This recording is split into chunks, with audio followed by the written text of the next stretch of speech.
कि भारत की जनगणना 2011 के अनुसार निम्नलिखित में से कौन से कथन सत्य हैं। ठीक है, उत्तराखंड के उत्तरकाशी जिले का जनसंख्या घनत्व सबसे न्यूनतम है। ठीक है, पहला ऑप्शन है आपका। दूसरा ऑप्शन है उत्तराखंड में रुद्रप्रयाग जिले का लिंगानुपात सर्वाधिक है। अगला आपका ऑप्शन है कि उधमसिंह नगर में मुस्लिम आबादी का प्रतिशत सर्वाधिक है। और अगला आपका ऑप्शन है हाँ कि उत्तराखंड के उधमसिंह नगर में सर्वाधिक जनसंख्या वृद्धि दर है। ठीक है, तो आपको पूछा गया इसमें से कि कौन कौन से कथन सत्य हैं। देखिए दोस्तों, उत्तराखंड के उत्तरकाशी जिले में जनसंख्या घनत्व क्या है, सबसे न्यूनतम है, ये तो बिल्कुल सही है। ठीक है, उत्तराखंड के जनघनत्व के बारे में पूछा जाए तो उत्तराखंड का जनघनत्व कितना है दोस्तों, 189 है 2011 की जनगणना के अनुसार। ठीक है, जनघनत्व के अनुसार जो सर्वाधिक जनघनत्व वाला जिला है उत्तराखंड का, वो कौन सा है दोस्तों, सर्वाधिक जनघनत्व वाला जिला है आपका हरिद्वार। ठीक है, और सबसे कम जनघनत्व वाला जिला जो है दोस्तों वो है उत्तरकाशी। ठीक है, अगला है उत्तराखंड के रुद्रप्रयाग जिले का लिंगानुपात सर्वाधिक है। नहीं दोस्तों, उत्तराखंड में सर्वाधिक लिंगानुपात कहाँ का है, अल्मोड़ा का है। ठीक है, तो ये तो आपका गलत हो गया। ठीक है, ये गलत हो गया। अगला क्या है, उधमसिंह नगर में मुस्लिम आबादी का प्रतिशत क्या है, सर्वाधिक है, ये भी गलत हो गया, क्योंकि मुस्लिम आबादी का जो सर्वाधिक प्रतिशत है उधमसिंह नगर में ना होकर कहाँ पे है, हरिद्वार में है। हरिद्वार में है। उधमसिंह नगर में सिख आबादी का सर्वाधिक प्रतिशत है, ये आप कह सकते हैं। ठीक है, ये भी गलत हो गया। अगला क्या है, उत्तराखंड के उधमसिंह नगर जनपद में सर्वाधिक जनसंख्या वृद्धि दर है, तो ये बिल्कुल सही है आपका। उत्तराखंड में सर्वाधिक जो जनसंख्या वृद्धि दर है वह कहाँ है दोस्तों, वह है आपका उधमसिंह नगर जनपद में, तो ये भी आपका सही हो गया है। और उत्तराखंड का जनसंख्या वृद्धि दर कितनी है, 18.81% है। तो कौन कौन से कथन सत्य पूछा गया था, तो ऑप्शन नंबर डी 1 और 4 दोस्तों आपके सत्य हैं, और 2 और 3 आपके क्या हैं, असत्य हैं। ठीक है, तो यहाँ से आपको याद है उत्तराखंड में जनघनत्व कितना 189 है। जनघनत्व के अनुसार उत्तराखंड का भारत में 25वां स्थान है। सर्वाधिक जनघनत्व हरिद्वार जनपद का, सबसे कम जनघनत्व है आपका उत्तरकाशी जनपद का। ठीक है, ऐसे ही उत्तराखंड में सर्वाधिक जो लिंगानुपात है वो दोस्तों कहाँ का है, हरिद्वार का है। और सबसे सॉरी सर्वाधिक लिंगानुपात अल्मोड़ा का है, और सबसे कम जो लिंगानुपात है दोस्तों वो कहाँ का है, हमारा हरिद्वार का है। उत्तराखंड का लिंगानुपात कितना है, 963 है। और लिंगानुपात के अनुसार उत्तराखंड का भारत में कौन सा स्थान है, 13वां स्थान है। ठीक है, ऐसे ही उत्तराखंड का जो जनसंख्या वृद्धि दर है वो कितना है दोस्तों, 18.81% है, ये आपको याद रखना है। ठीक है, और जनसंख्या वृद्धि दर की या जो आपका जनसंख्या वृद्धि दर है इसके अनुसार उत्तराखंड का भारत में कौन सा स्थान है, अगर आपसे प्रश्न पूछा जाता है तो उत्तराखंड का भारत में दोस्तों 20वां स्थान है जनसंख्या वृद्धि दर के अनुसार। ठीक है, और वहीं पूछा जाए आपसे कि सर्वाधिक जनसंख्या वृद्धि दर वाला जिला कौन सा है दोस्तों, तो सर्वाधिक जनसंख्या 10 की वृद्धि दर वाला जिला है उधमसिंह नगर जनपद, और सबसे कम 10 की वृद्धि दर वाला जिला कौन सा है, वो है पौड़ी गढ़वाल। सबसे कम कौन सा हो जाएगा, पौड़ी गढ़वाल हो जाएगा। ठीक है, इसी प्रकार उत्तराखंड का क्षेत्रफल की दृष्टि से सबसे बड़ा जिला चंपावत है। सबसे छोटा जिला कौन सा है दोस्तों आपका क्षेत्रफल की दृष्टि से, वो है चंपावत। ठीक है, ऐसी जनसंख्या की दृष्टि से उत्तराखंड का सबसे बड़ा जनपद कौन सा है, वो है हरिद्वार, और सबसे कम जनपद है सबसे कम जनसंख्या वाला जनपद है आपका रुद्रप्रयाग। ठीक है, ये भी आपको 10 की वृद्धि दर बता ही दिया। उधमसिंह नगर सर्वाधिक वाला है, सबसे कम वाला है पौड़ी गढ़वाल। सर्वाधिक लिंगानुपात तो हरिद्वार में, सबसे कम कहाँ है, उत्तरकाशी में। सर्वाधिक लिंगानुपात अल्मोड़ा में है, सबसे कम लिंगानुपात कहाँ पे, हरिद्वार में। सबसे अधिक साक्षरता देहरादून में है, सबसे कम साक्षरता कहाँ पे है, आपका उधमसिंह नगर में है। सर्वाधिक पुरुष साक्षरता रुद्रप्रयाग में, सबसे कम पुरुष साक्षरता कहाँ पे है, हरिद्वार में। सर्वाधिक महिला साक्षरता देहरादून में, सबसे कम महिला साक्षरता कहाँ है, उत्तरकाशी में। सर्वाधिक नगरीय जनसंख्या देहरादून में, सबसे कम नगरीय जनसंख्या कहाँ है, बागेश्वर में। सर्वाधिक ग्रामीण जनसंख्या बागेश्वर में, सर्वाधिक या सबसे कम ग्रामीण जनसंख्या कहाँ पे है, देहरादून में है। तो ये सारे फैक्ट आपको याद रखने हैं, और गारंटी है एग्जाम में 2 क्वेश्चन आपको यहाँ से मिलेंगे, जितने मैंने बता दिए ना इसमें इतने याद रख लो बस। ठीक है, और उत्तराखंड में सबसे ज़्यादा आबादी किसकी है, मुस्लिम आबादी है सर्वाधिक। ठीक है, बस सबसे ज़्यादा हिंदू रहते हैं, हिंदू के बाद में सबसे ज़्यादा जो अल्पसंख्यक समुदाय है वो कौन सा है, मुस्लिम है। ठीक है, सबसे कम कौन है, ईसाई है। ठीक है, ये भी आपको याद रखना है। अगला हमारा प्रश्न है दोस्तों कि गोरखा सेनाएं प्रद्युम्न शाह का पीछा करते हुए देहरादून तक आ पहुंची थी, और अक्टूबर 1803 में देहरादून पर गोरखों का अधिकार हो गया था। पराजित जो प्रद्युम्न शाह था उसने उस टाइम पे कहाँ पर शरण ली थी, कौन सी रियासत में उसने शरण ली थी। ठीक है, तो उस टाइम पे उन्होंने लंडौर रियासत में शरण ली थी। ठीक है, प्रद्युम्न शाह दोस्तों, प्रद्युम्न शाह को उत्तराखंड के अंतिम शासक के रूप में जाना जाता है। ठीक है, क्योंकि ये कुमाऊं की राजगद्दी पर भी बैठा था और गढ़वाल की राजगद्दी पर भी बैठा था। ठीक है, कौन, प्रद्युम्न शाह। ठीक है, और परमार राजवंश का कौन सा शासक था दोस्तों, ये परमार राजवंश के 54वें शासक के रूप में प्रद्युम्न शाह को जाना जाता है। ठीक है, इसके पिता का नाम था ललित कुमार शाह। ठीक है, जो कि परमार राजवंश के कौन से 52वें शासक थे। फिर इसका सौतेला भाई जयकीर्ति शाह परमार राजवंश का 53वां शासक राजगद्दी पर बैठा था, और फिर 54वां शासक प्रद्युम्न शाह दोस्तों, यह 1786 में राजगद्दी पर बैठता है, और 1804 तक दोस्तों, जब तक इसकी मृत्यु नहीं हो जाती है, गढ़वाल की राजगद्दी पर बैठा रहता है। ठीक है, इससे पहले कुछ समय तक ये कुमाऊं की राजगद्दी पर भी बैठा हुआ था। इसी कारण इसे संपूर्ण उत्तराखंड का अंतिम राजा कहा जाता है। ठीक है, वहीं कुमाऊं का चाणक्य कहा जाता है हर्षदेव जोशी को, जिसने कुमाऊं पर आक्रमण के लिए गोरखों को न्योता दिया था। फिर गढ़वाल पर आक्रमण के लिए भी हर्षदेव जोशी ने ही गोरखाओं को आमंत्रण दिया था। ठीक है, गोरखाओं के द्वारा गढ़वाल पर सबसे पहला आक्रमण होता है 1791 में। ठीक है, जहाँ पर क्या होता है फिर लंगूरगढ़ की संधि हो जाती है, ठीक है। लंगूरगढ़ की संधि के कारण वहाँ पे फिर पूरी तरीके से आक्रमण नहीं कर पाते हैं, ठीक है। फिर 1803 में गोरखाओं के द्वारा दोबारा से आक्रमण होता है गढ़वाल पे। फिर 1804 में खुड़बुड़ा का युद्ध होता है, इसमें गोरखे जीत जाते हैं। फिर 1804 से लेकर के 1815 तक गोरखों के द्वारा गढ़वाल पर शासन किया जाता है। लगभग 11 वर्ष या 10.5 वर्ष तक गोरखों के द्वारा गढ़वाल पर शासन किया जाता है, जबकि गोरखे कुमाऊं जीत जाते हैं 1790 में होलावाग के युद्ध के बाद में। फिर उसके 1 वर्ष के बाद में गढ़वाल पे आक्रमण करते हैं लंगूरगढ़ में, लेकिन वहाँ पे लंगूरगढ़ की संधि हो जाती है 1791 में प्रद्युम्न शाह और गोरखाओं के मध्य में। और उसके बाद में 1803 में दोबारा से आक्रमण करते हैं और फिर 1804 में गोरखे गढ़वाल को जीत जाते हैं, प्रद्युम्न शाह पराजित हो जाता है। तो वही यह प्रश्न पूछा गया है कि अक्टूबर 1803 में देहरादून में गोरखों का अधिकार हो गया था, उस समय पर जो पराजित प्रद्युम्न शाह था उसने कहाँ पर शरण ली थी, तो उसने लंडौर रियासत में शरण ली थी, ठीक है। आप प्रद्युम्न शाह के बारे में थोड़ा सा दोस्तों जान लेते हैं। गढ़वाल और कुमाऊं का अंतिम शासक था, याद रखना है आपको। मौलाराम ने अपनी रचनाएं गणगीता संग्राम और गढ़िका नाटक में जो प्रद्युम्न शाह का एक भाई था पराक्रम शाह, उसको उसकी काली करतूतों का पर्दाफाश किया और उसे चरित्रहीन राजकुमार दुराचार विलासाई के रूप में भी बताया है, ठीक है। उत्तराखंड का अंतिम शासक था, ये आपको याद रखना है। अब प्रद्युम्न शाह के समय पर दोस्तों क्या हुआ था, 1786 में पाली गांव का युद्ध हुआ था। किसके किसके मध्य में, हर्षदेव जोशी के मध्य में और मोहनचंद और लाल सिंह की सेना के मध्य में पाली गांव का युद्ध, ठीक है। ये आपको याद रखना है, इसमें हर्षदेव जोशी जीता था, ठीक है। फिर कुमाऊं में इस प्रकार से संघर्ष होता है, होलवाग का युद्ध होता है, इसमें गोरखे जीत जाते हैं। महेंद्र चंद जो होता है वो पराजित हो जाता है, चंद्रराज उसका अंतिम शासक जो होता है, ठीक है। अब प्रद्युम्न शाह जब गढ़वाल के राजगद्दी पर बैठता है अपने भाई पराक्रम शाह को हटा करके या उसके खिलाफ षड्यंत्र करके, तो प्रद्युम्न शाह को बहुत सारी समस्याओं का सामना करना पड़ता है। सबसे पहले तो क्या होता है, 1791 में गोरखा आक्रमण हो जाता है, ठीक है। उसके बाद में क्या होता है, गोरखाओं के द्वारा लंगूरगढ़ पर अधिकार कर लिया जाता है। फिर लंगूरगढ़ का युद्ध होता है 1791 में। फिर 1791 में ही लंगूरगढ़ की संधि होती है और फिर 1792 में नेपाल सरकार ने इस संधि की पुष्टि करती है। और इस संधि के अनुसार प्रत्येक वर्ष परमार राजवंश का जो राजा था वह नेपाल मतलब जो गोरखे थे उनको 25,000 रुपए की धनराशि देना स्वीकार किया गया था, ठीक है। उसके बाद में इसके समय पीरियड पे क्या होता है, भयंकर प्राकृतिक त्रासदियां होती है, ठीक है। इसके समय पे दोस्तों एक तो पड़ता है इक्यावनी बावनी अकाल, इक्यावनी बावनी अकाल, ठीक है। और ये इक्यावनी बावनी अकाल कब पड़ा था, 1794-95 के आसपास में यह इक्यावनी बावनी अकाल पड़ा था, ठीक है। अब इसको इक्यावनी बावनी क्यों कहा जाता है, क्योंकि ये पड़ा था 1851 और 1852 संवत में यह अकाल पड़ा था, ठीक है। अगर आप संवत में यह अकाल पड़ा था तो अगर आपको इसमें ईस्वी में निकालना है दोस्तों, तो आप इसमें से क्या करेंगे, 57 को क्या करेंगे डायरेक्टली माइनस कर देंगे, तो ये आपका क्या हो जाएगा, ईस्वी में निकल जाएगा, ठीक है। तो इक्यावनी बावनी अकाल जो भयंकर अकाल पड़ा था किस शासक के समय पीरियड पर पड़ा था, तो याद रखना है आपको प्रद्युम्न शाह के समय पर पड़ा था। कब, 1794-95 में। संवत पूछा जाएगा तो 1851-52 में। हार्डविक ने इसका वर्णन किया है। फिर 1803 में दोस्तों गढ़वाल में आया था भयंकर भूकंप, ठीक है। बद्रीनाथ भूकंप आपने पढ़ा होगा, जिसमें गढ़वाल की लगभग लगभग 20 से 25% जनसंख्या ही शेष बच पाई थी। बाकी सारी गढ़वाल की जनसंख्या मारी गई थी। गढ़वाल में अकाल फैल गया था, भयंकर महामारी फैल गई थी, भूखमरी फैल गई थी। और उत्तराखंड के इतिहास का सबसे भयानक भूकंप किसके समय पर आया था, 9 की तीव्रता का था ये, यह प्रद्युम्न शाह के समय पर ही आया था 1803 में।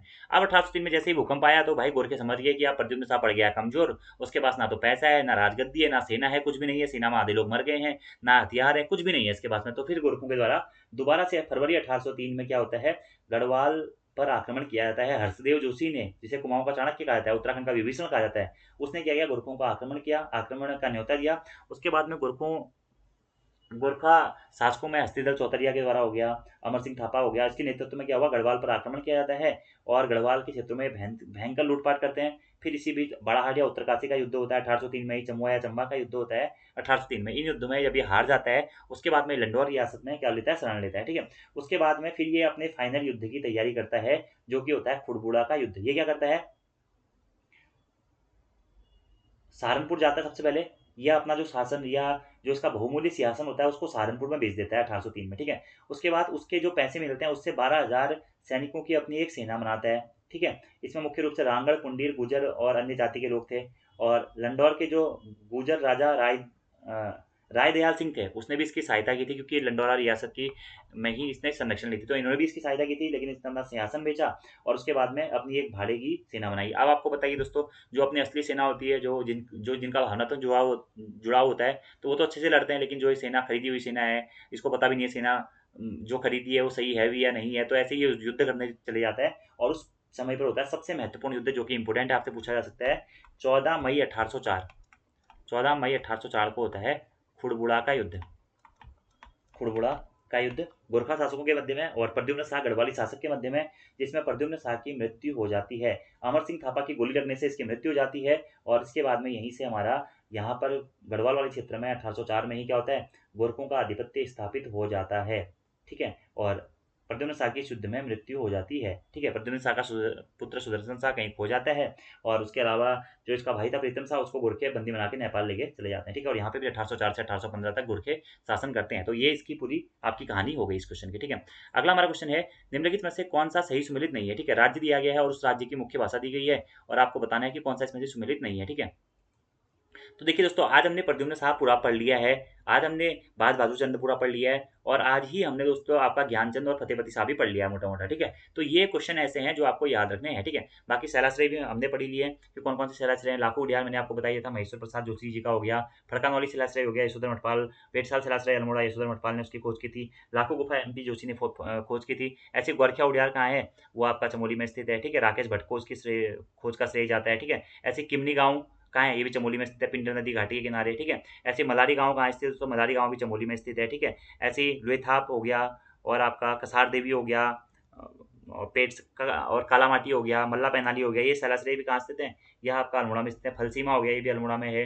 हुडली नामक जो शैलाश्रय है, जहाँ पे नीले रंग के शैल चित्र मिले हैं, वह कहाँ है, उत्तरकाशी में है। तो इस प्रकार से ये शैलाश्रय भी हमने पढ़ लिया है। तो ये चीज़ें ऐसी हैं जो आपके एग्जाम में बार बार पूछी जाती हैं, तो आपको इनको ध्यान से करते हुए चलना है। अगला हमारा प्रश्न यही पूछा गया कि कौन सा सुमेलित। देखिए, गोवा में कोंकणी बोली जाती है, तो ये तो सही है, गोवा में कोंकणी बोली जाती है। ठीक है, अगला है हमारा कि नागालैंड में अंगामी बोली जाती है, ये भी ठीक है। ठीक है, मेघालय में खासी बोली जाती है, ये भी बिल्कुल ठीक है। ठीक है, तो सिक्किम में तिब्बती नहीं बोली जाती। ठीक है, सिक्किम में मुख्य भाषा कौन कौन सी बोली जाती है, नेपाली बोली जाती है, भूटिया बोली जाती है, और लेपचा बोली जाती है, लेपचा। ठीक है, तो प्रश्न क्या पूछा गया था, कौन सा युग में सही सुमेलित नहीं है। ठीक है, तो ऑप्शन नंबर डी आपका यहाँ पे सही सुमेलित नहीं होगा, क्योंकि सिक्किम में नेपाली ये बोली जाती है, मेघालय में खासी बोली जाती है, बिल्कुल सही है। नागालैंड में अंगामी बोली जाती है, बिल्कुल सही है। गोवा में कोंकणी बोली जाती है, ये भी बिल्कुल सही है। ठीक है, तो ये पॉइंट आपको डायरेक्टली नोट डाउन कर लेने हैं। अगला हमारा प्रश्न है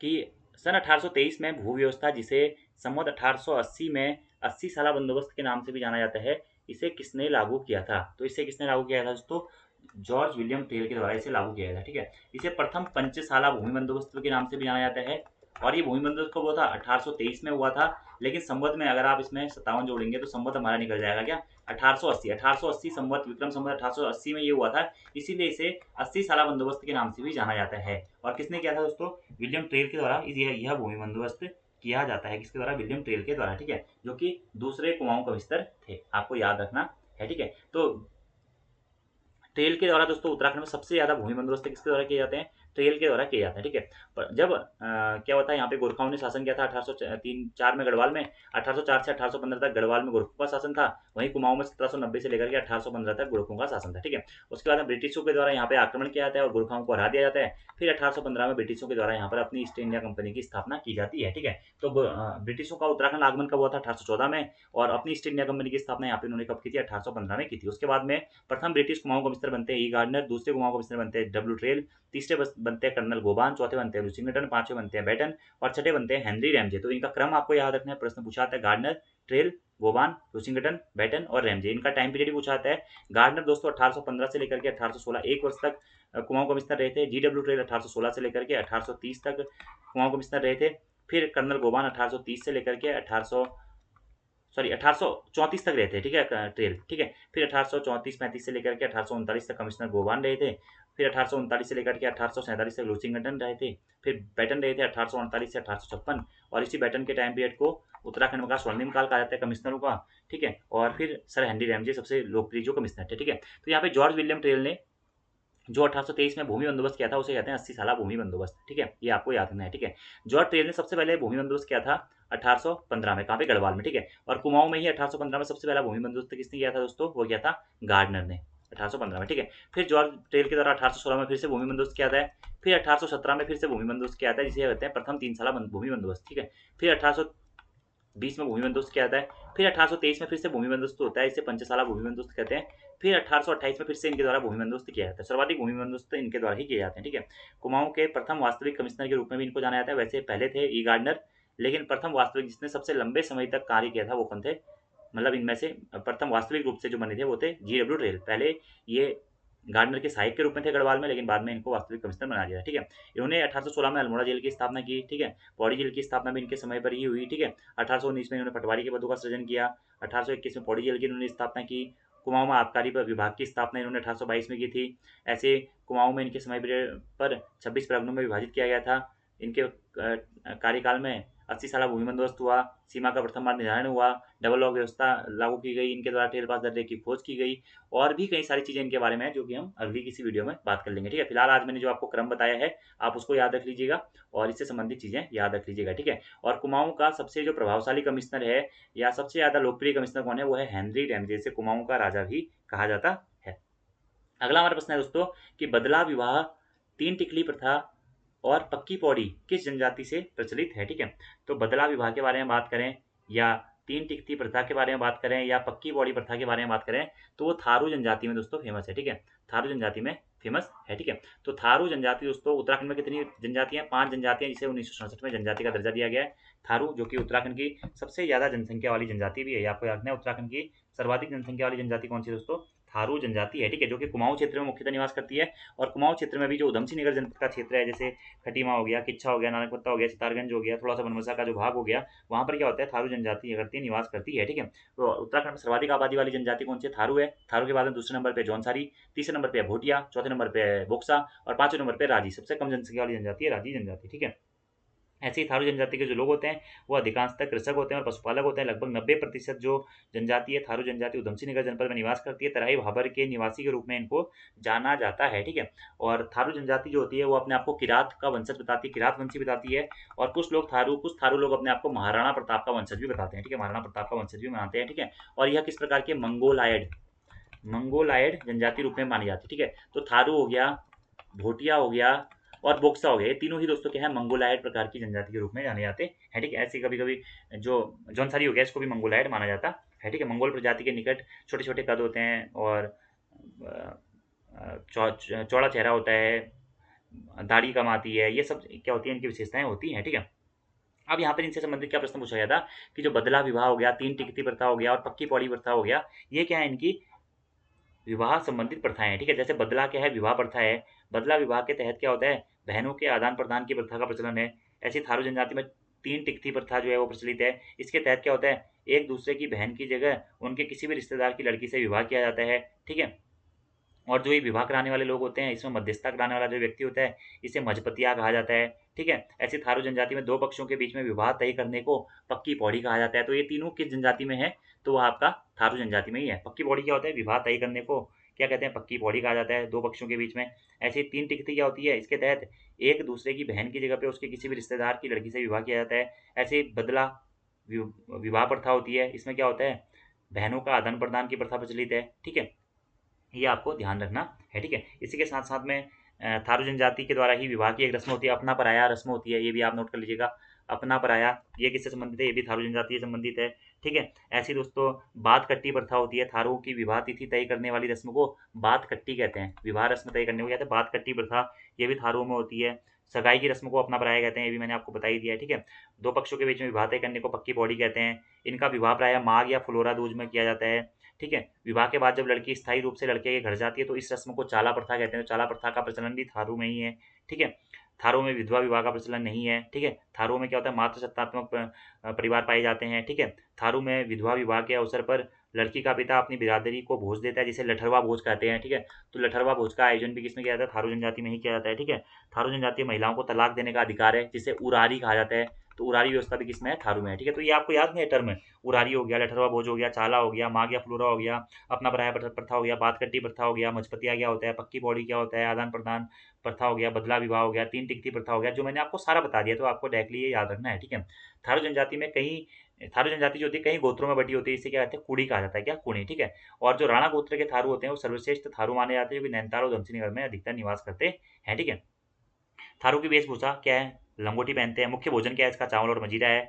थारू जनजाति में जो मदिराई पीते हैं इसको ये कहते हैं, इसको जाड़ कहते हैं। ठीक है, और थारू जनजाति में जो वनों से आखेट करने वाले लोग हैं उन्हें क्या कहता है, खाबर कहा जाता है, क्या खाबर कहा जाता है। ठीक है, थारू का जो समाज है मातृ सत्तात्मक समाज है। ठीक है, यह दशहरे की पूजा करते हैं, खड़गा भूत और पछावन इनके प्रमुख इष्ट देवता माने जाते हैं। ठीक है, हिंदू धर्म को ये लोग मानते हैं, नवरात्र में लोग दशहरा पूजा करते हैं। ठीक है, थारू जनजाति के लोग 4 तरह की पूजा करते हैं, जैसे हरिया पूजा हो गया, दशहरा पूजा हो गया, खड़गा भूत और बछावन पूजा हो गया, नागरियाई देवी की पूजा भी ये करते हैं, ठीक है। और छोटी माता या चेचक की बीमारी को दूर करने के लिए शीतला देवी की पूजा भी करते हैं। जगमथिया देवी जो इनकी फसल की रक्षक देवी होती है उसकी पूजा करते हैं। लोग शिकार की देवी के रूप में बागेश्वरी देवी की पूजा करते हैं। भूमिया देवता की भी ये पूजा करते हैं, भूमिया देवता का मंदिर बनाते हैं। इनके प्रमुख त्योहार कौन कौन से? थारुओं के बजहर नामक त्योहार हो गया, इंपॉर्टेंट है। थारू जनजाति के द्वारा वैशाख माह में मनाया जाता है। दीपावली को कौन सी जनजाति शोक पर्व के रूप में मनाती है? तो थारू जनजाति दीपावली को शोक पर्व के रूप में मनाती है। ऐसे ही होली के अवसर पर खिचड़ी नृत्य लोग करते हैं। उजली होली या बैठकी होली भी थारुओं के द्वारा ही इसका आयोजन किया जाता है, ठीक है। थारुओं की बिरादरी में कितने प्रकार के अधिकारी होती हैं? तो थारू की बिरादरी में दोस्तों 4 प्रकार के आपके अधिकारी होती हैं। बिरादरी पंचायत या थारुओं की जो पंचायत होती है, थारू की जो राजनीतिक व्यवस्था है उसे क्या कहते हैं? बिरादरी कहते हैं। ये भी इंपॉर्टेंट है, बिरादरी जो है थारू की क्या है? एक पंचायत है, ठीक है। 4 प्रकार के इसमें अधिकारी होते हैं। इसका जो मुखिया होता है वो चौधरी होता है या महतो होता है, ठीक है। और महतो की सहायता के लिए एक बड़घेर होता है। बड़घेर के नीचे क्या होता है? भले मानस होता है और भले मानस के नीचे चौकीदार होता है, ठीक है। तो आप इस प्रकार से चार्ट बना सकते हैं, कभी पूछा जा सकता है। चौधरी हो गया या महतो हो गया, उसके नीचे बड़घेर हो गया, ठीक है। उसके नीचे आपका भले मानस हो गया और उसके आगे हो गया चौकीदार, ठीक है। न्याय के लिए थारुओं में क्या है? मग्ध पंचगण की प्रथा प्रचलित है। मध्य पंचगण मदिरा की घूंट के साथ तर्क वितर्क इसमें ये लोग करते हैं। दिखनौरी जो प्रथा है वो भी थारू में प्रचलित प्रथा है। और थारू में दोस्तों संयुक्त और एकांकी परिवार मिलते हैं। झुमड़ा नामक जो नृत्य है थारुओं का लोक नृत्य है, ठीक है। लहचारी जो है ये भी थारुओं का एक लोक नृत्य माना जाता है। भरला जो होता है दोस्तों, थारू जनजाति के लोग ओझा या तांत्रिक के लिए जो शब्द का प्रयोग करते हैं उसे भरला कहा जाता है। और तलाक के लिए ये उरारी शब्द का प्रयोग करते हैं, ठीक है। तो थारुओं के बारे में जितने भी इंपॉर्टेंट फैक्ट हैं वो मैंने आपको बता दिए हैं। सभी चीज़ें आप लोग यहाँ से नोट डाउन कर लीजिएगा, ठीक है। अगला हमारा प्रश्न है दोस्तों, रंग भंग युवा ग्रह किस जनजाति में प्रचलित है, ठीक है। तो ये आज आपका जनजाति का, थारू जनजाति का तो पोस्टमार्टम हो ही गया, सारी इंपॉर्टेंट चीज़ें बता दी हैं। अब क्या रंग भंग जो युवा जनजाति है यह दोस्तों, यह किसमें प्रचलित है, ठीक है। तो भोटिया जनजाति में दोस्तों यह प्रचलित है, ठीक है। भोटिया जनजाति, ठीक है। उत्तराखंड में मुख्यतः जो दोस्तों हमारा महान हिमालय होता है, महान हिमालय के निवासी के रूप में भोटिया जनजाति को जाना जाता है। उत्तराखंड की सर्वाधिक साक्षर जनजाति जो है वह कौन सी है? भोटिया जनजाति है दोस्तों, ठीक है। और भोटिया जनजाति किस प्रकार की जनजाति है? मंगोलायड, मंगोलायड प्रकार की जनजाति, ठीक है। उत्तराखंड के मूल निवासी के रूप में भी भोटिया जनजाति को जाना जाता है, क्योंकि ये प्राचीन काल से क्या कहते हैं, उत्तराखंड में निवास करते हैं, महान हिमालय में निवास करते हैं, ठंडे क्षेत्रों में निवास करते हैं, ठीक है। और भोटिया जनजाति सर्वाधिक साक्षर जनजाति तो है ही है। और सर्वाधिक जो आज भी आपको सरकारी नौकरी में जो सर्वाधिक लोग मिलते हैं तो वो भोटिया जनजाति के ही लोग मिलते हैं, ठीक है। उत्तराखंड की तीसरी सर्वाधिक जनसंख्या वाली जनजाति ये है, ठीक है।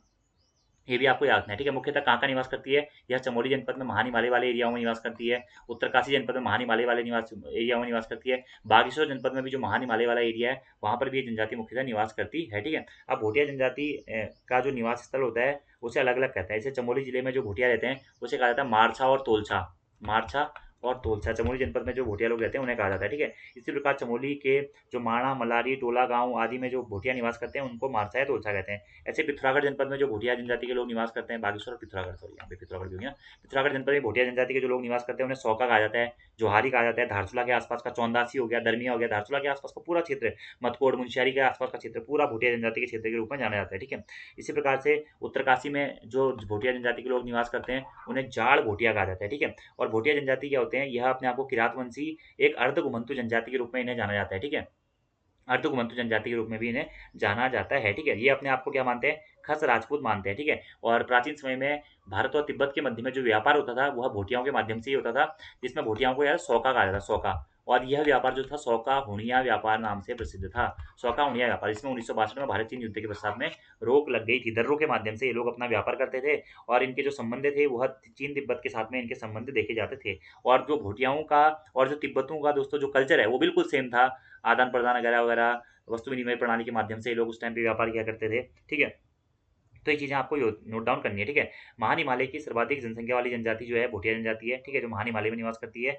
भोटिया जनजाति के कुछ अन्य उपजातियां भी है, मुख्यतः इसकी मुख्यतः 10 या 12 उपजातियां मानी जाती है, जैसे व्यासी हो गया, जेठरा हो गया, छापड़ा हो गया, ये सब कुछ हो गया, ठीक है। 1962 से इनके व्यापार पर जो तिब्बत के साथ में व्यापार करते थे उस पर रोक लग गई, ठीक है। तो इतनी चीज़ें आपको भोटिया जनजाति से याद रखनी है। अब इनकी कुछ विशेषताएं हैं, तो यह तिब्बती और मंगोलों का मिश्रित रूप माना जाता है। इनका सर बड़ा होता है, कद छोटा होता है, नाक चपटी होती है, इनकी दाढ़ी मूछें नहीं आती हैं, ठीक है। ऋतु प्रवास करने वाली जनजाति के रूप में भी इनको जाना जाता है, ठीक है। गोल चेहरा होता है इनका, ठीक है। इनके, हाँ, यहाँ से 2 पॉइंट बनते हैं दोस्तों कि भोटिया जनजाति का जो ग्रीष्मकालीन आवास है,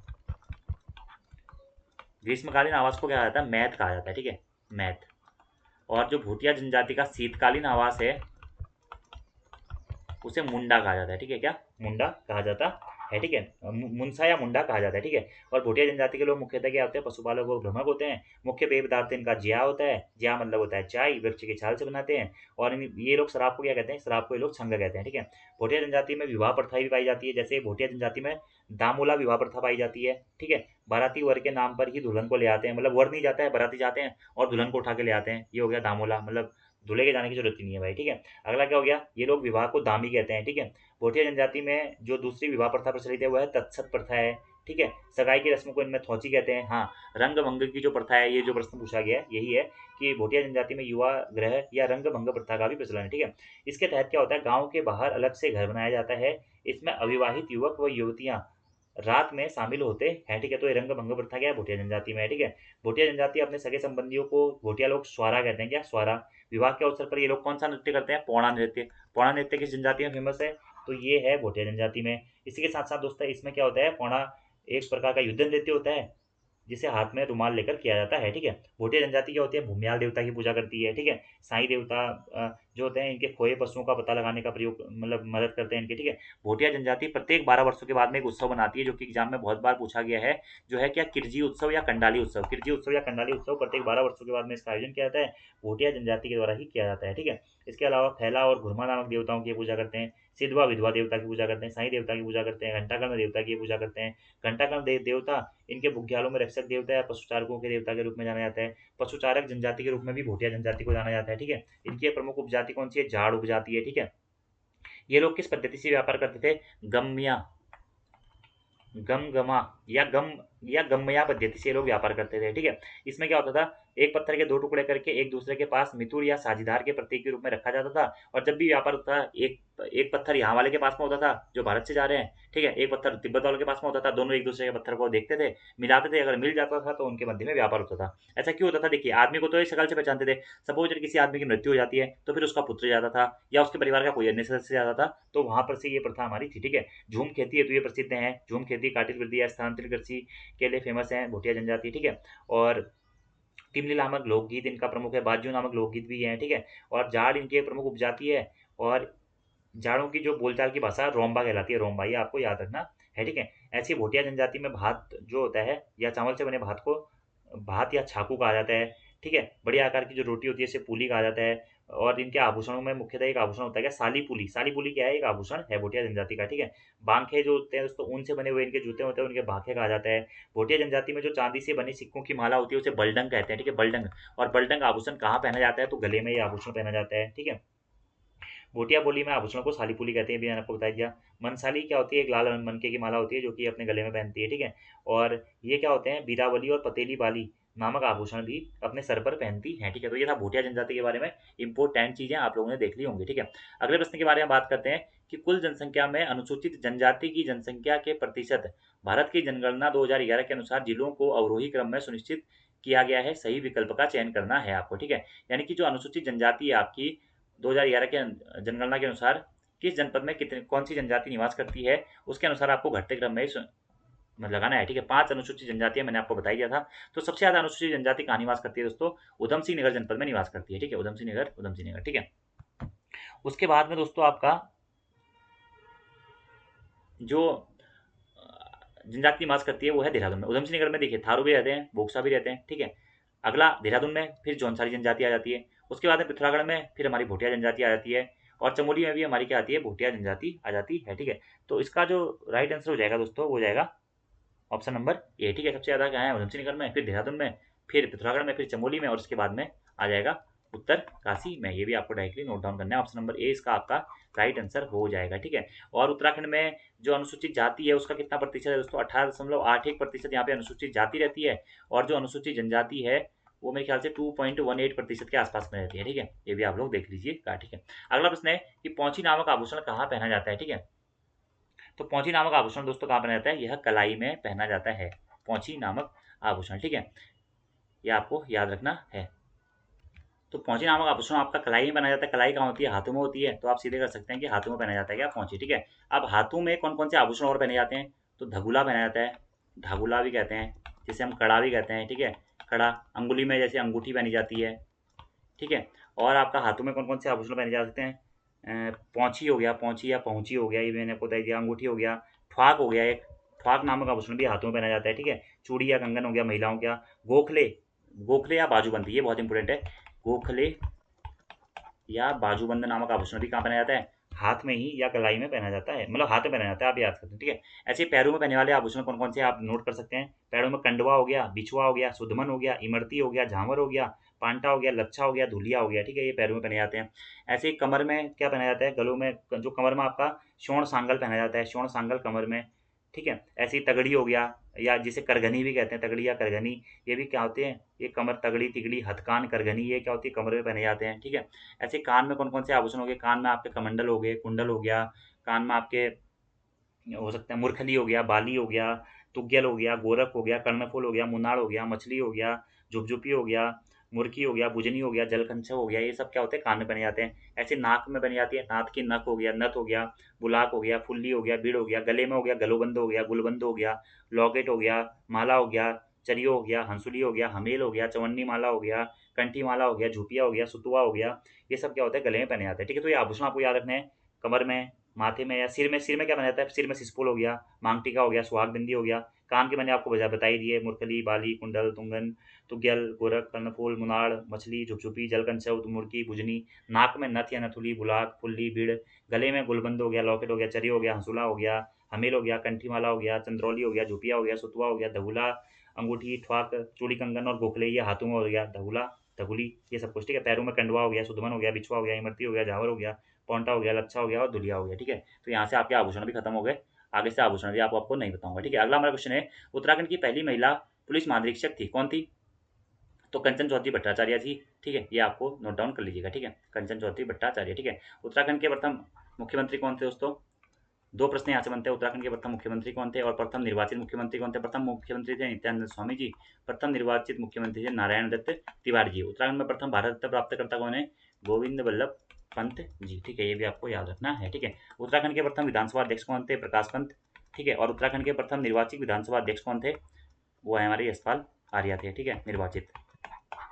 अगला हमारा प्रश्न है कि गांधी जी, सॉरी, 11वां प्रश्न है कि जहांगीर के मकबरे की शैली में बना गुरुद्वारा कहाँ स्थित है, ठीक है। तो जहांगीर के मकबरे की शैली में बना जो गुरुद्वारा है दोस्तों, वह देहरादून में स्थित है, जिसे कहते हैं हम झंडा साहिब गुरुद्वारा। यहीं पर झंडा साहिब मेले का आयोजन भी किया जाता है, ठीक है। तो कहाँ स्थित है? देहरादून में स्थित है, ठीक है। और ठीक है, मैंने जहांगीर के मकबरे की शैली में बनाया है, ठीक है, देहरादून में, ठीक है जी। और यह किसके द्वारा बनाया गया था? गुरु राम राय जी के द्वारा, ठीक है, गुरु राम राय जी के द्वारा, ठीक है। गुरु राम राय जी को देहरादून में ये झंडा साहिब गुरुद्वारा बनाने के लिए जमीन किसने दान में दी थी? फतेहपति शाह ने दी थी, क्योंकि गुरु राम राय क्या थे? औरंगजेब के मित्र थे, और औरंगजेब के कहने पर ही गुरु राम राय जी फतेहपति शाह के दरबार में आए थे। और उसके बाद में फतेहपति शाह ने देहरादून के तीन गाँव भी इसमें दान में दिए इनको।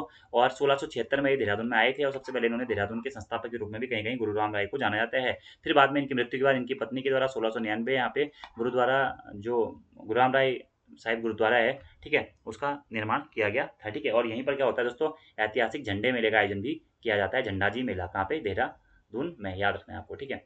अगले प्रश्न के बारे में बात करते हैं। अगला हमारा प्रश्न है, जो हमारा लंका पुल और भैरव घाटी कहाँ स्थित है? तो लंका पुल और भैरव घाटी दोस्तों कहाँ स्थित है? उत्तरकाशी में, ठीक है। जो ये लंका नामक स्थान है, यहाँ पर क्या होता है दोस्तों?